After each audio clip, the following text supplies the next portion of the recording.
দেশের মানুষের আচরণে কষ্ট পেয়েছেন শেখ হাসিনা। ভারতীয় সংবাদ মাধ্যম উইওনকে একথা জানিয়েছেন তাঁর ছেলে সজীব ওয়াজেদ জয়। তিনি দাবি করেন, বাংলাদেশকে দুবার বিপদ থেকে বাঁচিয়েছে আওয়ামী লীগ, কিন্তু কৃতজ্ঞতা জানায়নি বাংলাদেশিরা।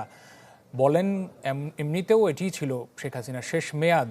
আর এরপর নিজে থেকেই সরে দাঁড়াতেন তিনি চলমান পরিস্থিতিকে ব্যাখ্যা করতে গিয়ে। জয় মন্তব্য করেছেন, পাকিস্তানের পথেই হাঁটছে বাংলাদেশ।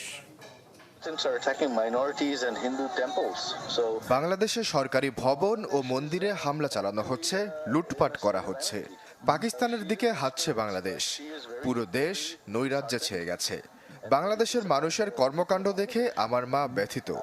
তিনি এদেশের জন্য যা করেছেন তার বিনিময়ে এসব তার প্রাপ্য না।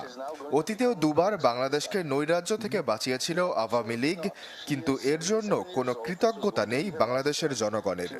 তারা নিজেদের ভালো নিজেরাই চান না। শেখ হাসিনার এটি ছিল শেষ মেয়াদ। আগামীতে রাজনীতিতে ফেরার কোনো ইচ্ছে নেই তার।